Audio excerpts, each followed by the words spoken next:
Hey everyone, welcome back to the Addicted Bookworm. Guess what? Time for another book review. So this is Undying by Catherine White. And this is a Dracula novel. And I will tell you, I'm a big fan of Bram Stoker's Dracula, so I had to pick this up. This is actually a library book. So, yeah. So I'm going to be doing this video one more time because I'm posting it on my horror channel as well as in my library because this is a library book. All right.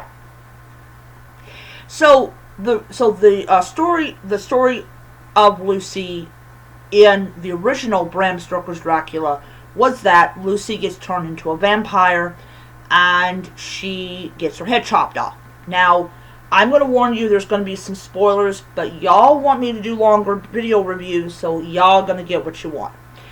Anyways, so in this one, Lucy does not die at the hands of Van Helsing and everything. It's actually another vampire that dies at the hands of Van Helsing.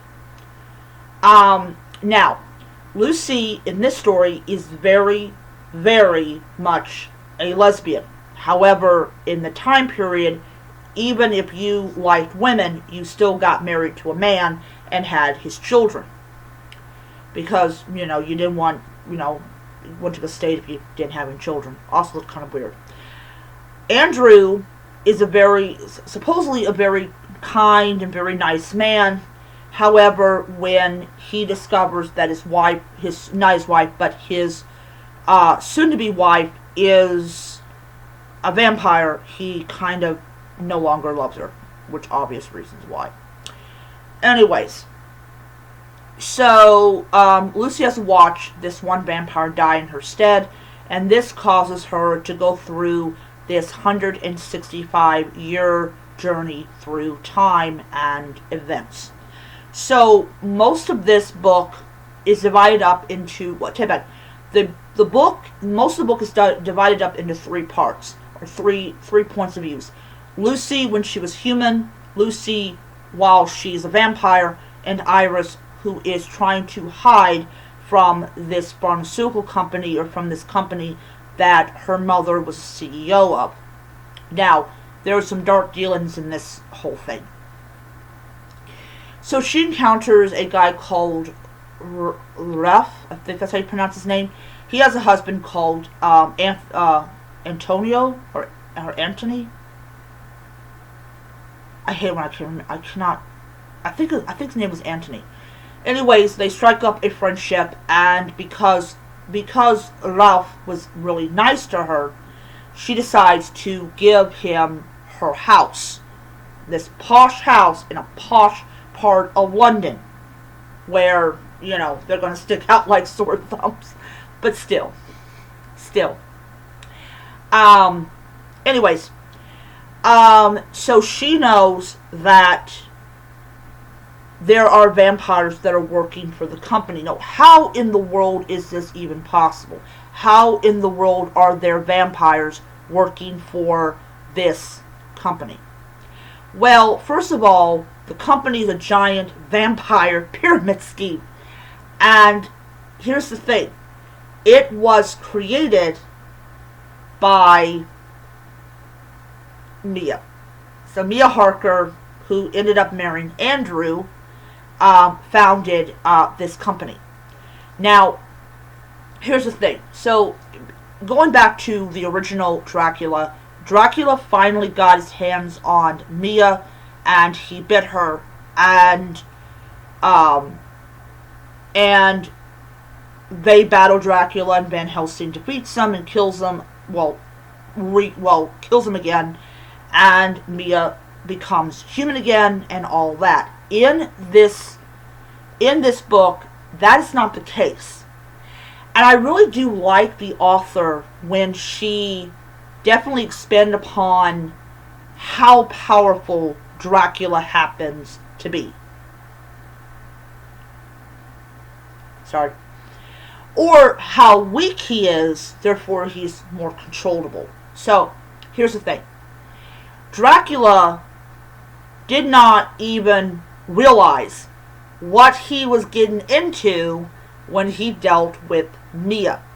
Mia and Dracula are two halves of the same coin. Mia's heads, Dracula's tails. And what ended up happening, we discover in this book, what happened was Mia kept Dracula on a very, very short leash. Meaning that she had control over him. She had control over him. She allowed him to go out and do his vampire thing. In return, she didn't kill him again, or try to kill him again and again.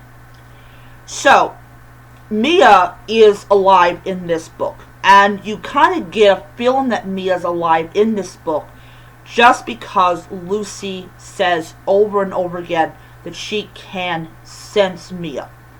So, Lucy has this very obsessive relationship with Mia. Now, Mia makes it very clear that she is not interested in Lucy that way. And Lucy is very heartbroken, but she feels like being turned into a vampire was her way of protecting Mia from Dracula. We later on find out that that's not the case. We later on find out that there is hints that Dracula survived it, which we do know he did. Because the doctor, who is a vampire, who was changed into one by Dracula during, I believe it was the Byzantine Empire, something like that, said that if Dracula was truly dead, we would not be having this conversation. Meaning that Dracula is still alive. Because Lucy is still alive, the doctor is still alive, the lover is still alive, the queen is still alive, all these female vampires are still alive. So, what happens with Mia is Mia discovers that the condition that she has. So when Dracula bites her, instead of basically becoming enthralled with Dracula, Mia discovers that she can use that connection she has with Dracula to essentially neuter him. So what basically happens is she gets pregnant, and her son is born, and her son is extremely sickly. And he grows up, and he has a child, he fathers a child, and then he dies. Well, he comes back to life, and all he does is groan and moan and complain about his pains and aches.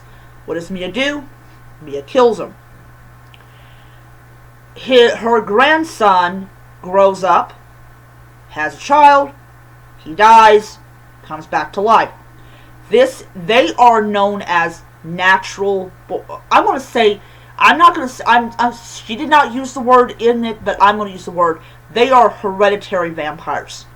Literally, this is how Mia not only built her empire from the ground up, but that's why she's so insanely wealthy.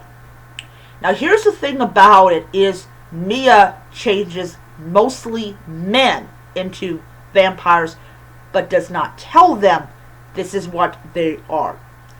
They drink blood thinking that it is something else, when it is actually blood. Lucy and her female friends are kind of like, what the hell is this? Like, they honestly are so confused. Why are all the vampires dudes? This is not Dracula. Dracula's not gay. Point blank. What going on in their mind is, this is not Dracula. Dracula did not turn these men into vampires. And she's kind of like, was it red? This man didn't even know what blood was. Oh, please save me. Please save me for ignorant people. Like, you don't even know what freaking blood is? Seriously. What the hell?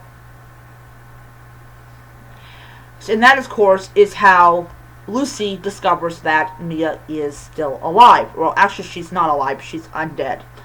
Alright. So, So there's a huge battle, and of course the good vampires win. And here's a spoiler: Iris is changed into a vampire because of the fact that she lost so much of her blood. And by the way, we do see the Doctor again towards the end of the book. But now that Iris has been changed into one, she's now connected to Lucy, and she is not connected to Dracula in any way. But Mia, in this book, Mia is very much ruthless. She is very ruthless. She is a very ruthless type of person. She was ruthless when she was alive, and she's more ruthless than now that she's dead. Or undead. She does every now and then turn a woman into a vampire, but it is mostly men. Now, is it because she happens to be straight? Really don't know.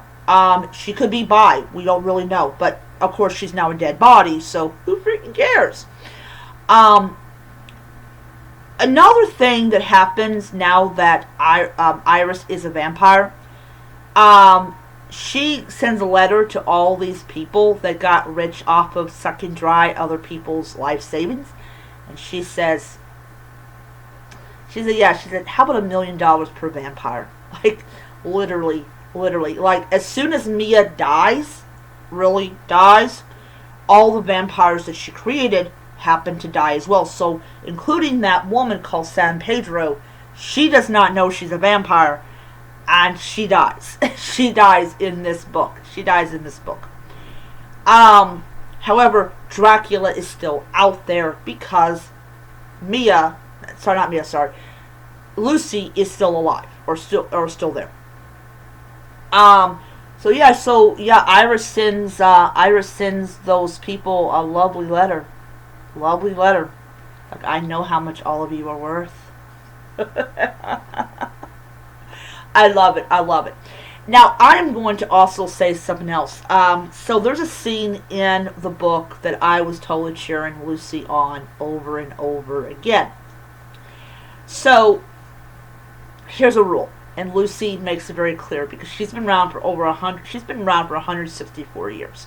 So she knows a couple things. One, vampires are much more stronger if they have slept in their native earth. Lucy slept in her mausoleum. Okay? 2, they're even more stronger if you have entered their home.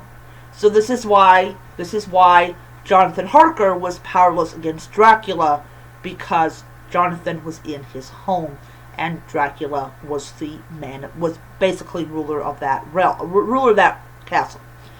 So what did Lucy do? Lucy showed them the joys of a severed spine. It was a wonderful thing. Alright, so what did I think about this book? I gave this book 5 stars on Goodreads. It is just such a great book. I am definitely going to be getting this as a physical edition, and I'm really interested in seeing what happens next, because it's not over. Because just how she wrote it indicates that this is not over. She definitely is going to be going after Dracula. Anyways, absolutely loved this book. Didn't tell you a lot of other stuff I wanted to tell you, but it was a great book. Alright, so I'll see you guys around till next time. Be well. Bye.